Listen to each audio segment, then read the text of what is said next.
PM फसल बीमा योजना से किसान ही नहीं, राज्य सरकारें भी दूर भाग रही हैं। बिहार, पश्चिम बंगाल, आंध्र प्रदेश के बाद अब गुजरात सरकार ने भी फसल बीमा योजना को अलविदा कह दिया है। प्रदेश सरकार ने इसकी जगह पर मुख्यमंत्री किसान सहाय योजना की शुरुआत की है।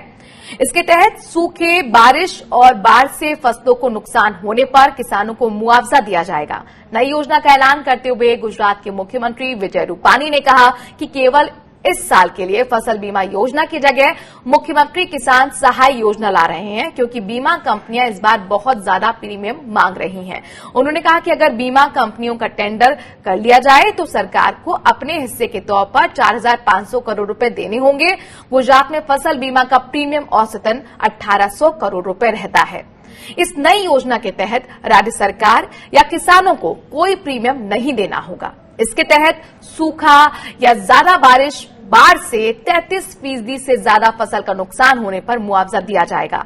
हालांकि ये मुआवजा नुकसान के आधार पर अलग अलग होगा और एक किसान को अधिकतम 4 हेक्टेयर तक की फसलों के लिए ही मिलेगा।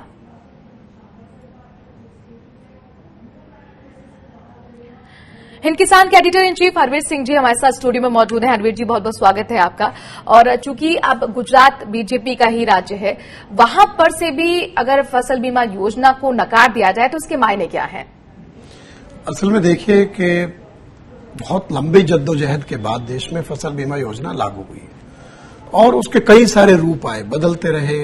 पहले बहुत अच्छी नीति, उसमें कुछ सुधार किया, फिर सुधार किया और तमाम सारे इसके बाद बड़ी सरकार ने बहुत जोशो खरोश से प्रधानमंत्री फसल बीमा योजना लॉन्च की। उसके लिए बहुत पब्लिसिटी की गई, बहुत दावे किए गए कि हमने इतनी अच्छी योजना लेके आए। ये फैक्ट है कि इस योजना में भी बहुत सारे बदलावों की और सुधारों की गुंजाइश है, लेकिन ये जो अब जिस तरीके का माहौल है उसमें किसानों को उनका रिस्क कवर करने के लिए एक योजना थी।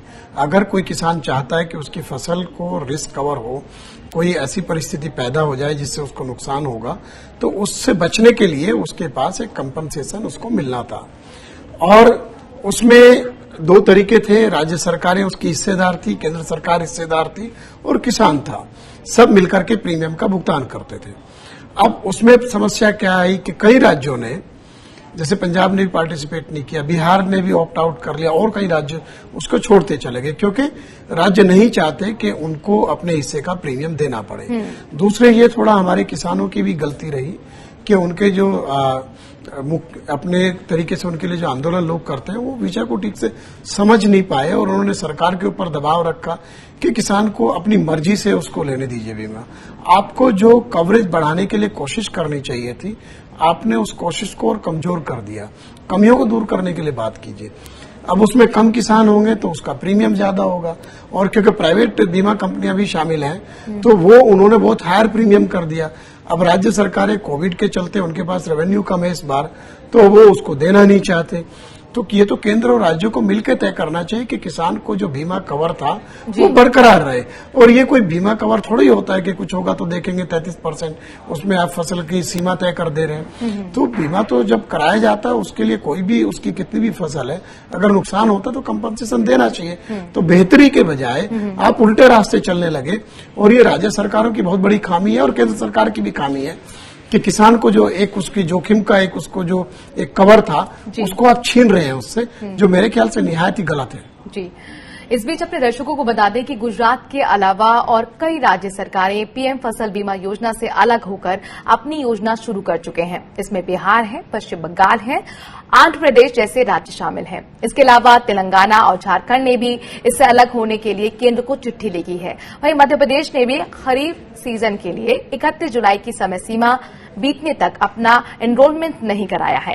अब राज्य सरकारों के फसल बीमा योजना से हटने की कई वजह बताई जा रही हैं। इनमें सबसे प्रमुख वजह ज्यादा प्रीमियम और कम सुरक्षा है। दरअसल 2016 से लागू मौजूदा पीएम फसल बीमा योजना में केंद्र सरकार ने इस साल कई बदलाव किए। इसके तहत बैंक से फसली कर्ज के साथ फसल बीमा की अनिवार्यता को खत्म किया गया है। इतना ही नहीं, केंद्र सरकार ने प्रीमियम सब्सिडी में अपनी हिस्सा सीमित करते हुए इससे सिंचित क्षेत्र के लिए अधिकतम 25% और असिंचित क्षेत्र के लिए 30% कर दिया है। पहले प्रीमियम में किसानों के हिस्से के बाद बची राशि केंद्र और राज्य सरकारें आधा आधा भुगतान करती थीं। इस साल फसल बीमा के लिए किसानों की संख्या घटने से भी राज्यों पर प्रीमियम का बोझ बढ़ रहा है। एक बार फिर हरवीर जी का रुख करते हैं। हरवीर जी, चूंकि अब कोरोना के संकट में वित्तीय हालत राज्यों की बहुत ज्यादा ठीक नहीं है और ऐसा कई बार कॉन्फ्लिक्ट भी देखने को मिलता है कि केंद्र की तरफ से जो योजना चलाई जाती हैं उसमें राज्य सरकार को कहना था कि हमारे ऊपर बहुत शेयर है और हम इतना नहीं कर पाएंगे। लेकिन आज के मौजूदा वक्त में आपको लगता है कि जो फसल बीमा योजना थी उसको बहुत ज्यादा जरूरत थी किसानों की, और चूंकि समय समय पर समीक्षा भी होती है, क्या ये समीक्षा और इन कमियों को दूर करने की कोशिश केंद्र ने या स्टेट ने नहीं की इस बीच? देखिए, जो बदलाव किए गए उसको लेकर के तो बहुत बड़ा अनाउंसमेंट किया गया कि हमने उसको और बेहतर कर दिया, किसानों के लिए बहुत सुविधाजनक कर दिया। लेकिन ये राज्य सरकारें जो उसके बाहर भाग रही है और अपनी स्कीम लाने की बात कर रही है, अगर उनके पास इतनी अच्छी स्कीम होती तो फिर तो किसान को कोई जरूरत ही नहीं थी, वो तो बड़ा खुशहाल था। और दूसरे, ये जो कोरोना का संकट है ये सिर्फ क्या सरकारों के लिए है, किसानों के लिए नहीं है। तो ऐसे में जब मुसीबत चारों तरफ से आई है, आप उसके साथ खड़े होने की बजाय साथ छोड़कर भागने की कोशिश कर रहे हैं। और केंद्र सरकार जब बार बार कहती है कि हम लोग बहुत बेहतर कर रहे हैं, तो मेरे समझ में ये नहीं आ रहा कि जब जो केंद्र में जो सत्ता में पार्टी है उसकी राज्य सरकारें राज्यों में क्यों उसको छोड़कर भाग रही है। गुजरात तो मॉडल स्टेट है, मध्य प्रदेश को कृषि के क्षेत्र में बहुत बड़े बड़े तमगे मिले हैं, तो वो क्यों छोड़ करके भाग रहे हैं। और सब लोग इंतजार कर रहे थे कि 31 जुलाई लास्ट डेट है, तब तक आप नहीं करेंगे। इसका मतलब लापरवाही की ये एक बिल्कुल पराकाष्ठा है। और ये लोग किसानों के हित को छोड़ करके सिर्फ जो ब्यूरोक्रेटिक सिस्टम है या जो पॉलिटिशियन अपना हित जहां देख रहा है वहां पर खड़े, इस वक्त किसान के साथ खड़े होते नहीं दिख रहे हैं। लेकिन उसके लिए बहाने कुछ नहीं होगा, नुकसान तो किसानों का ही होगा। नुकसान बिल्कुल किसान का होगा और किसानों को ये देखना चाहिए, उनको भी सोचना चाहिए कि क्या उनके फायदे में है, क्या उनके नुकसान में। तमाम सारे जो किसान संगठनों के प्रमुख थे उन्होंने बहुत बड़ी जीत का अपना डंका बजाया था कि हमने इसको ऑप्शनल करा दिया। भाई, आप विषय को ठीक से समझो, आप अपना नुकसान कर रहे हो। सरकार तो अब चाहेगी कि ऐसा हो जाए, उसको बचने का मौका मिल जाए। अच्छा, यहाँ पर जिस तरह से गुजरात ने अपने अंदर प्रदेश में जो सहाय करके योजना लेकर आए हैं, वो फिर क्या फायदेमंद होगी या नहीं?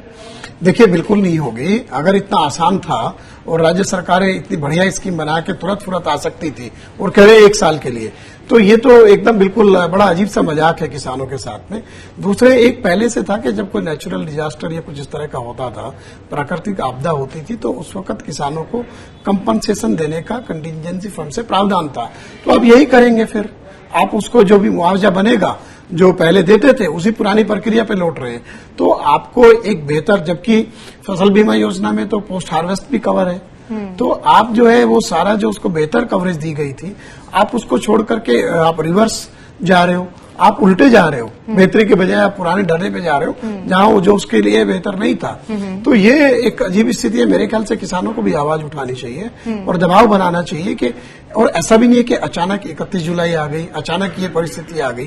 कोविड आपका फरवरी से शुरू हो गया, मार्च से लॉकडाउन है, आप खरीफ की फसल के लिए आपके पास इतना समय था, तो आपको इस तरह इतने संसाधन तो रखने चाहिए थे। 4,500 करोड़ किसी राज्य के लिए क्या इतना ज्यादा है कि उसको अफोर्ड नहीं कर सकता? अच्छा, जब भी नियमों में बदलाव होता है, योजनाओं में बदलाव होता है, समीक्षा होती है, तो उसमें किसानों से जुड़े हुए एक्सपर्ट, कृषि क्षेत्र से जुड़े हुए एक्सपर्ट बात करते हैं, राज्यों को सम्मिलित किया जाता है। क्या यहाँ पर ऐसा कुछ नहीं किया गया था और इसीलिए इस तरीके के जो नुकसान है किसानों को उठाना पड़ रहा है? और जो बदलाव किया गया उसमें यही हुआ कि प्रीमियम ज्यादा है और क्षेत्र उसमें कवर कम हो रहा है। नहीं, देखिए, ये तो होना ही था। ये एक चीज आप देखिए, इसमें थोड़ा मैं किसानों की भी गलती मानता हूं कि उनको भी भरमाया लोगों ने कि आपके ऊपर ये लाद दिया जाता है कि आपको जब कर्ज लेते हैं आप, तो आपका बीमा कराया जाता है। जबकि उसमें कोशिश ये थी कि जिन्होंने फसल ऋण लिया है वो तो बीमित होंगे ही होंगे, जो गैर ऋण वाले किसान हैं उनको भी इसमें शामिल करने का प्रावधान किया गया था। तो आप देखिए, आप कोई भी बीमा लेते हैं, आप घर का लेते हैं, आप गाड़ी का लेते हैं, आप अपने जीवन का लेते हैं, तो आपके जो एक आशंका होती है आपके जीवन में जोखिम की, उसको कम करने के लिए लेते हैं। तो आपका जोखिम कवर होना चाहिए ना। तो एक ये फ्यूचरिस्टिक अप्रोच है, आपको उस तरफ देखना चाहिए। आप कहेंगे मैं नहीं लूंगा क्योंकि आपको उतना उसके बारे में, उतना उसके जो कॉस्ट बेनिफिट है उसकी उतनी समझ नहीं है। तो आपको तो कहना चाहिए मुझे बीमा कराना चाहिए, प्रेरित किया जाता बीमा कराने के लिए, तो उसमें से बाहर निकलने की जरूरत नहीं थी। तो मेरा ये मानना था कि ये उस वक्त भी जो कदम उठाए गए वो किसानों के लिए फेवरेबल नहीं थे। दूसरे, उसमें क्योंकि जो स्कीम का कवरेज में अगर ज्यादा लोग शामिल होंगे तो प्रीमियम की राशि कम हो जाएगी प्रोपोर्शनेटली, और अगर लोग कम हो जाएंगे प्रीमियम बढ़ जाएगा, और जब प्रीमियम बढ़ेगा तो फिर वही होगा जो अभी हो रहा है, क्योंकि प्रीमियम ज्यादा है, राज्यों को उसमें जो हिस्सा देना है, केंद्र को जो हिस्सा देना है वो ज्यादा बनेगा, और ब्यूरोक्रेट्स के लिए और पॉलिटिशियन के लिए आसान है कि आप उससे बाहर ही हो जाओ। वही राज्य अपने बारे में सोच रहे हैं, किसानों के बारे में नहीं सोच रहे हैं। और ये भारत देश इसीलिए कहा जाता है कि कहीं ना कहीं योजनाएं बहुत ही बनती हैं, इतनी बनती है कि जिसके लिए बनी हो उससे भी जानकारी नहीं होती, लेकिन उसका बहुत कम हिस्सा जो है वो जमीन पर उतर पाता है। शुक्रिया हमसे जुड़ने के लिए और जमीनी हकीकत से रूबरू कराने के लिए। तो इन किसान के editor in chief Harvir Singh ji हमारे साथ जुड़े हुए थे।